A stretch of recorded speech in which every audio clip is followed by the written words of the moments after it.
Support for this podcast comes from St. Alphonsus Orthopedic and Sports Medicine Clinics, with physicians, physical therapists, and trainers who treat sports and performance-related injuries, with locations across the valley. More information on services and locations at stalphonsus.org/stayactive. From Boundary to Bear Lake, Fremont to Payette, Oahe to Oneida, there are interesting people, places, and histories in all of Idaho's counties. And Idaho Matters wants to share it with you with stories from all 44 counties that make up the Gem State. Email your ideas to idahomatters@boisestate.edu or use the Talk to Us feature in our app, available on Apple and Android, and tune in each weekday at noon for Idaho Matters. From Boise State Public Radio, this is The Connector. It's Idaho's Daily News. Good morning. I'm George Prentice.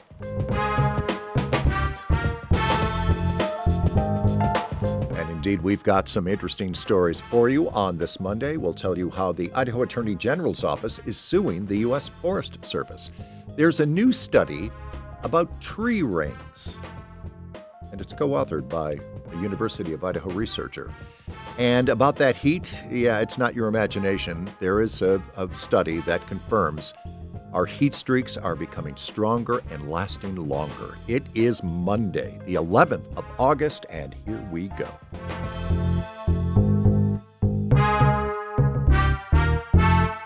We are on another warming trend. Treasure Valley highs climbing to the mid-90s today, close to 100 degrees on Tuesday.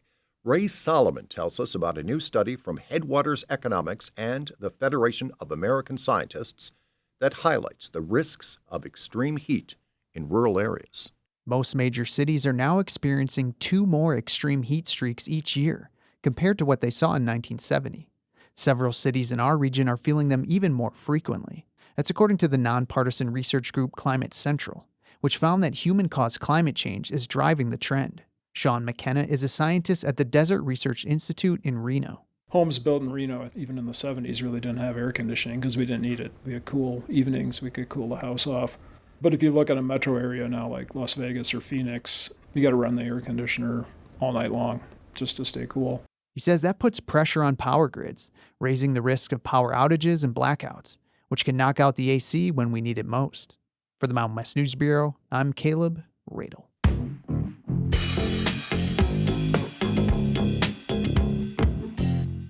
Right after the governor's office announced that the state police was partnering up with ICE to detain individuals due to their immigration status, Governor Little now says he's authorizing the Idaho National Guard to support ICE. More often, the Guard usually supports local, state, or federal agencies in emergency responses to natural or man-made disasters like floods or fires.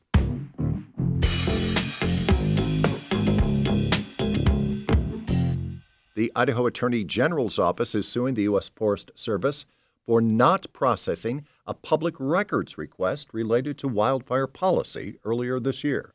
James Dawson has details. The AG's office filed its request February 5th, asking for all policies used by the Forest Service in managing wildfires and using prescribed burns as a preventative measure.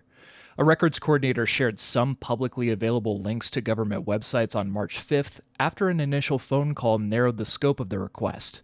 But the agency never responded with the rest of the requested information, according to the lawsuit.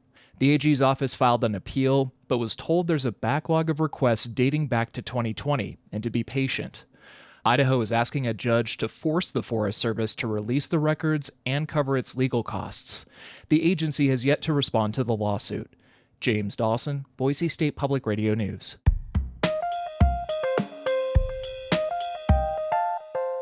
This is the week that tens of thousands of families have circled on their calendar. The state's largest school district, West Ada, will swing their doors back open come Wednesday. The first day of school is tomorrow in Boise Public Schools. And the Boise School District Board of Trustees will be meeting tonight. On their agenda, new school year handbooks for students, employees, plus a new transportation handbook. Today's Boise School Board of Trustees meeting gets underway at 5:30. We will get new job numbers this week. The State Labor Department will release a new unemployment rate. That after last month's report indicated that Idaho's unemployment rate had remained at 3.6%. It turns out that in June, unemployment decreased, but so did the participation rate, the number of people employed or looking for work, also decreasing. So the number stayed at 3.6. The new jobless report comes out on Friday. Now to some big news in Blaine County. The Life Flight Network announced late last week that their new base of operations is scheduled to open in Haley. That will be this fall. The EMS medical director for Blaine County says the new base should strengthen response to time-sensitive emergencies and improve patient outcomes in the Wood River Valley. The new hub will infuse about $2 million in economic impact to the area. A new study of tree rings, co-authored by a University of Idaho researcher, shows tropical forests may be more resilient than we thought. Julie Lucatel tells us more. Researchers looked at samples from more than 480 trees from tropical forests across the world to see how they responded to dry conditions annually since the 1930s. They found that in years of drought, their growth is stunted, but they rebound quickly during following wetter years. And in fact, wetter periods tended to let trees grow more to counteract the negative effects, the very small negative effects they saw with past drought. That's U of I Grant Harley. He provided tree ring data from the Caribbean, Bangladesh, and the southern tip of Florida. It really speaks to this how tough these tropical trees are and their ability to rebound. While the results were surprising, Harley says the tropical trees are still vulnerable to increasingly dry and hot conditions. Like that's been good for the past 120 years or so, but it's most likely going to get worse. And the amount of carbon sucked in by these trees is probably going to decline with future worsening climate change. The full study was published in the journal Science this past July. Julie Lucatel, Boise State Public Radio News.